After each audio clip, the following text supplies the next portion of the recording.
Okay. Hi, everybody. Thank you for coming and thank you for giving your interest. I want to start by saying my name is Sarah Hinkle. Had a long journey, a long, long journey. It didn't always start with Christ. It didn't always start with Jesus. Um, I wasn't raised in church, wasn't raised around religion, but He's touched me, and the universe has made itself known from a very early age. And I want to start by saying just because you don't know that name, if you have a hunger for the truth, you'll know that name.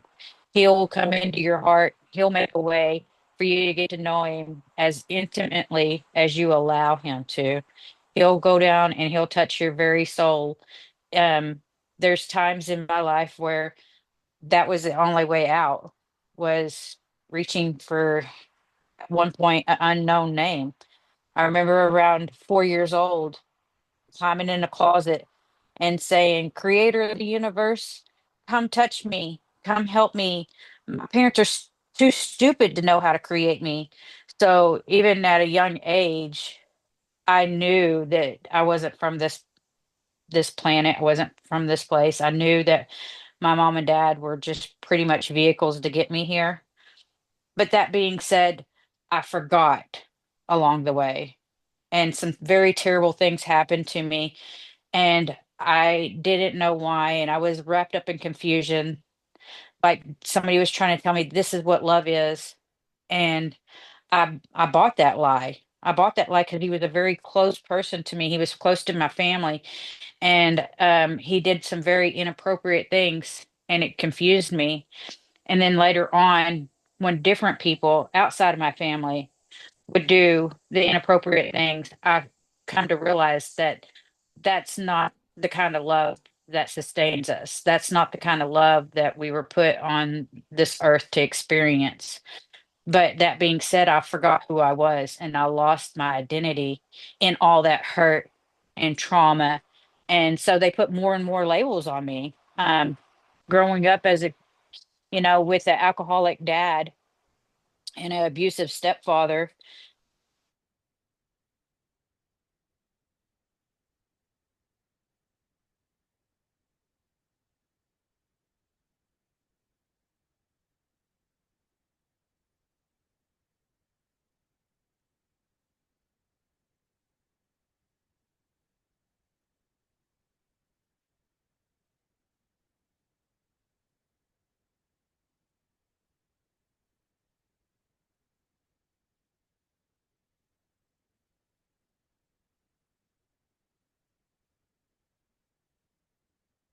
the right reasons, it was children to get love back.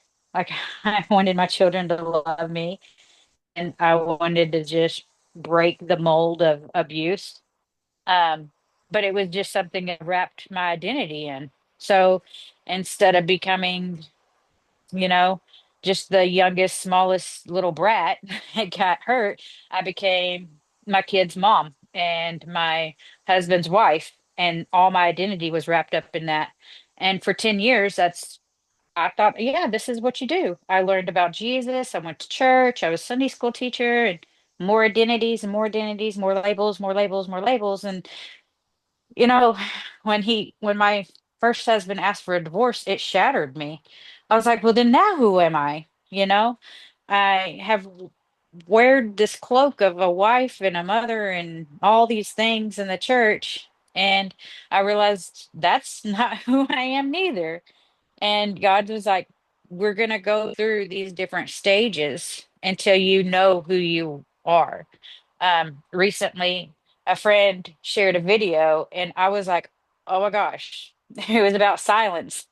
And I got to see the silences in my life. I got to see where I had to put on different identities, trying, like, is this me? Is this me? Is this me? And they were all wrapped up in the world, because after that I went into a very, very bad relationship. I got married again, and I got into, I mean, the pits of hell. I felt the smoke, I felt the fire, I felt the heat. He And again, was all because my first husband said, "You need to marry this man. He's helping you." And I married him, but he came out of a drug world that I had never had first encounters. I had encounters with my dad doing drugs, but never did I ever do drugs. And crack cocaine is a very hard drug. It's very bad on people. It makes you do terrible things. And when you get sober from it and then you relapse, then you pick up right where you started off. Well, my ex-husband started off, he left off and started back up with prostituting and his wife out and everything he owned to get what he wanted. And I got wrapped up into that. Not because I really wanted to, but later on I found out it was something I signed up to do. Um, I had listened to some wrong voices and I fell into that trap and I walked down that road. And I thought, I remember going so far saying, I can't do this no more. And he went to jail. And then while he was in jail, I escaped. And I felt God say, you need to make this right. And I said, God, I'll do whatever you ask me to do. And I don't even know if that was truly God, but I do know that God delivered me. God delivered that man, but didn't expect me to stay with that man. He said, "You have to leave lest you die." I knew I wasn't going to physically die, but I died. I would have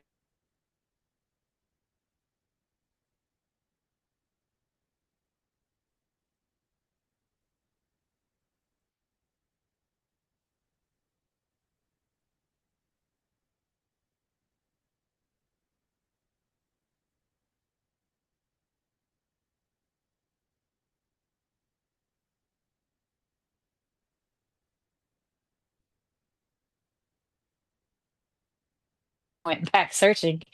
And I guess like ice cream in the forehead, I thought, well, I'll just go back to where I thought I left God, which was around my kids.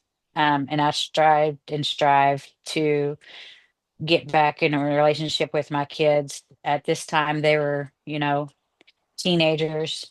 And the hardest thing to do for a mother is to have her kids taken away, especially when they have all their identity wrapped up in it. But God told me, because you are so wrapped up in your identity, so wrapped up in them, and you think that's what's making you, you can't have them until you realize that your soul identity is the true you, which is no ties to this earth, like no physical ties, no material things, no husbands, no job titles, no wife titles, no church title. Until you can sever those, that's when you know who you truly are.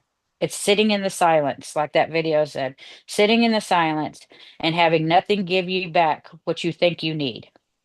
Not a data girl, not anything. I still struggle with this in some areas, in a lot of areas. But the truth is, he wouldn't have told me that I would know it if it couldn't come true. He wouldn't tell me that you're going to know who you are if I wouldn't be able to know who I am. He's taken me on, the Lord has taken me on awesome adventures and let me see so many wonderful things. He's shown me the beginning. He talks to me through if I'm going to turn left, turn right, go forward. He tells me when to pause. He tells me when to be quiet. I don't always listen, I don't always obey. But then there goes the sacrifice too. So, with me going back to Overton, my where my kids were raised, I felt like I was supposed to be there, but I was there for my motives. And God soon broke those motives. He's like, "No, you're here for a different reason." And then I got more church thrown at me when I first got there. And so I got to experience so many different religions and beliefs and how different churches do it. Not all of them did I agree with, but it was like something I taught my kids. You can smile and nod and not project your opinion on them. You can accept them as they are and not let it come into you and plant a bad seed. And I'm grateful for the Lord to show me that my identity is not wrapped up in what other people are doing or how other people feel about me, that He's breaking down that wall. He's also showed me where when I break down the false walls that I put up, then He can put up the true walls. I can be part of that true wall because He's not a God of unhealthy boundaries. We do have healthy boundaries in Him, but they're not like what a lot of people see or perceive them as. A healthy boundary isn't something that you necessarily put up yourself. It's something that you and the Lord puts up. Like He'll tell you, okay, now we're going to walk away from that bad habit, which, for me, I've had a lot of bad habits. You used to smoke cigarettes. I used to drink alcohol. I used to do crack cocaine. I used to do methamphetamines. A lot of these things, the addiction spirit just ran strong in this one, is what I would say. Uh, and it all pretty much started at a young age when they introduced mental medications to me. I started getting addicted to what that made me feel, not knowing that when I took those things, I was allowing unclean and evil spirits in me. And then I got addicted to the way the spirits felt. Oh, I could just take a break and let them take over. Like I don't have to be responsible for any of my actions or any of my thinking or any of my decisions. And it takes a time walking with Lord for you to realize, oh, I'm being irresponsible for my actions and my thoughts because I'm consuming this or I'm taking that or I'm just giving my life over, basically, is what I was doing. And God's like, no, now it's time for you to pick up your life and let's see what you're going to do with it. Um, and that's basically what He's been working on since Overton. Since Overton, amazing a testimony I'll get into details with is the way I met my third husband, my beloved third husband. I love him to death. But so my ex mother-in-law picked me up and said, "You're going to go to a Bible study with me." I'm like, "Okay, sure, I'm down. Let's go. I'm excited. I love Jesus." And at the time, the church that I was going to was at the same time as the Bible study, but I wasn't agreeing with that teaching that I was sitting under. They had some crazy thoughts, just crazy thoughts. And so I'm excited to go and I meet a whole bunch of wonderful people. Some of them I had met before and some of them I hadn't, and I had a wonderful time. Well, the next day, um, I decided at the time I was still smoking, I decided I'm going to take a walk with the Lord and I'm going to smoke a cigarette. And the Lord leads me through this. It's a small town, it's not a big town. I'm walking, He leads me through this town, and we go into this neighborhood behind a grocery store.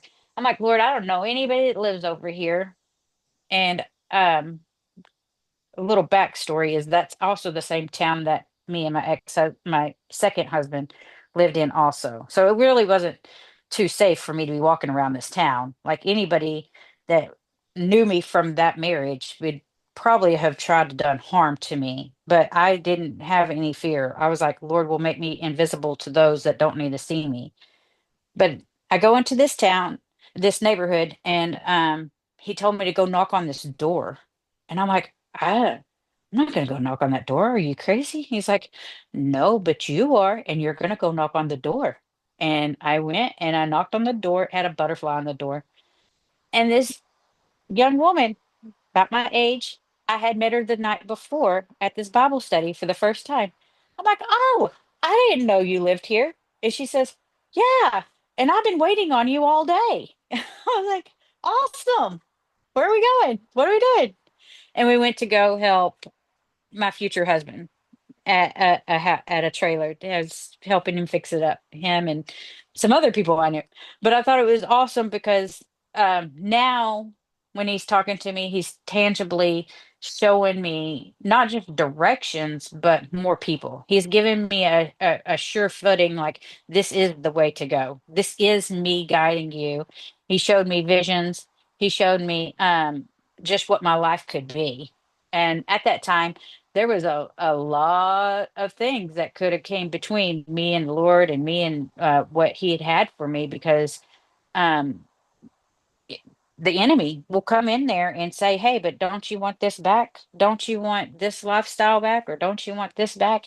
And, you know, just being close to him and having him as my best friend, I know that's where I've gotten where I've gotten is knowing that I didn't listen to voices in the city, which people outside of me, because there's a lot of people talking like, what are you doing? That they thought that I had pretty much went crazy because every time I had told them, well, the Lord told me this or the Lord told me that, they were like, that's impossible. I'm like, but it's not. It's not impossible. And everybody can do it. And I think if I had to share anything to somebody just randomly coming up, I would want to tell them that Jesus loves them more than anything they could ever imagine and that they can hear that for themselves. They don't have to hear it from me or a pastor or a preacher, that they can hear that Jesus loves them and the directions of their hearts. Is, you know, you can measure it out. If it gives you joy and peace and happiness, then let's go that way. If it gives you angst and fear and anxiety, well, then that might not be the Lord. I'm pretty sure that's the enemy talking to you. It does take time, and it did take me time to realize that. And I still go through like periods where I'm having to test myself, having to test the words that are coming into my mind. Fast forward a little bit, we had a child, we got married, and God started renewing my relationship with my mother. And I got really close to my mom. And then not long after that, my mom passed away. Well, I got wrapped up in my emotions. I got onto that sea of flesh and I got to listening to the wrong voice again. And it tossed me to and fro and it tormented me. It tormented me so bad because I allowed it to, not knowing that I could have stopped at any moment. It reminds me of Jesus in the boat. He's like, have you not seen? I had seen, but it took him, he had to take and scratch my record. And the way he did that was um, 2020, May 2nd, 2020, I passed away and I had to be brought back to life 3 times. And I experienced some really wonderful but crazy things. They people would say you're out of your mind. No, I'm out of their mind. He had shown me where I had my mom as an idol. He had shown me where I had my children as an idol. He had shown me where I had bitterness and unforgiveness in my heart and down deep rooted so deep. We went down to so many levels and I went into so many prisons within me that I'm having to let people out and put other things in. And it's a process that he tells us to do daily. And it's a process that he takes you through on how to forgive. You can say all day with the words of your mouth, I'm going to forgive you. But until you open up your heart and you say, Lord, help me forgive them. Because it's something that goes around and around that mountain. You're going to go around and around. That's how you take the kingdom back. That's how you take your land back. That's how you take your peace back, your joy back, is doing the process of letting go, forgiving, and having long suffering in your heart, peace in your heart. There's things that will rise up, and you have to say, hey, where did that come from? Some of it is unclean spirit. Yeah. Some of it is bad programming. Yeah. Some of it is just you have to dig deep and say, okay, where was that afflicting me at? And let's uproot it. And one thing that he taught me was every time you uproot a bitterness or unforgiveness or anything, you need to replace it with a good, healthy seed. Make sure that you replace it with a word from the kingdom, a fresh word. And you ask the Lord, Lord, what do you want me to put in this hole? What do you want me to bury? Because what he buries will grow. And when it grows, it makes fruit. And the fruit that is given, many will eat of. So it's when we are overcome by the word of our testimony and the blood of the Lamb, we're just not doing it for ourselves. We're doing it for others around us. Because everybody can like hear your testimony. Sometimes they don't even have to hear it. Sometimes they just have to be around you. You can be around somebody and say, "Man, I just feel refreshed," or "I just feel so loved," or "I feel just so renewed." It comes by what you walk through. What you walk through, what helped you grow is what projects from you. Interesting enough, I learned that your spirit, your body is actually in your spirit, not the other way around. Your spirit can go up to 15 feet out from your body. And you think about 15 feet, that's a lot of people you can affect just by walking into a room. What are you projecting though? What are you putting out there in the atmosphere? Well, that's all down to what you're thinking and what are you focused on? Again, he's taught me to renew my mind daily. It goes back to, well, if the devil tries to throw something up from my past, which is a horrendous past, there's details of my past that is like, nobody wants to relive that. Then I know where that comes from. I know that that's the enemy trying to torment me and say, well, and then I just turn it back on him and say, yeah, look what I've done. I've got muscles. I've overcame that. I'm not that person anymore. I am this person. And because I have been that person, I have compassion for those people. I have love for those people. I have no judgment for those people. And they feel it and they know it. They can come around me and realize, oh, she's one of us, but not no more, because I don't have nothing that they, you can't tempt me with a cigarette, can't tempt me with drugs, can't tempt me with alcohol, but I'll judge you. And one day you'll break free from that too. It's like who you hang around with is who you'll become. So who is in your environment? What is your thinking in your mind, in your heart, and the people that you have around you? The last part of my testimony, I guess I could give without, you know, repeating too much of what Eric said last Sunday was he gave me a vision. He gave me a vision what's going forward. And he said, write it down and make it plain. So a lot of it is holding God because God can't lie, but God wants to make sure that you're not going to deny him. He's going to make sure that you hold his promises close to your chest. So you go out there and you proclaim. You don't have to proclaim it to everybody, but proclaim it to yourself. Proclaim it to those that are involved in your vision, and remind yourself and remind your brethren, hey, this is what's going forward. Good love and positivity is what's going forward. Out of your testimony, out of the what's the future. A lot of people get fearful when they watch the news. Well, I tell them, well, turn the news off. I tell them if you're present, then you have nothing to worry about because God is going to be present with you. Jesus is going to be present with you. He's going to be your provider.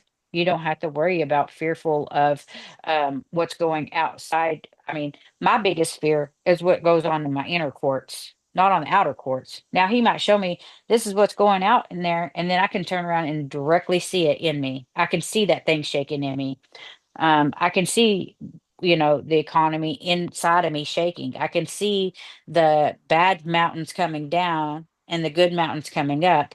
And that's going to be the same on the outside. It's kind of like, I don't know if y'all have heard about it, but if you get 1,000 monkeys or so many monkeys doing the right thing, overcoming and doing it, then eventually all the monkeys know what they're doing. I think that's where he wants us to focus on is where are we thinking? Where is it leading us? Where are we going to take it? Because through all the bad things that has happened in me, like there's so many more good things. There's and and I don't regret anything that I've done. I haven't regret anything I've gone through. I'm just giving God all the praise that I look like this on the other side. Because night and day, I'm totally different. I'm not the same as what I was last year, not the same as what I was 6 months ago. But I know I'm not going to be the same 6 months from later. So I just praise him and thank him. There's a lot more. I don't, you know, a lot of it is what you need at the time, and God will give you that. Thank you.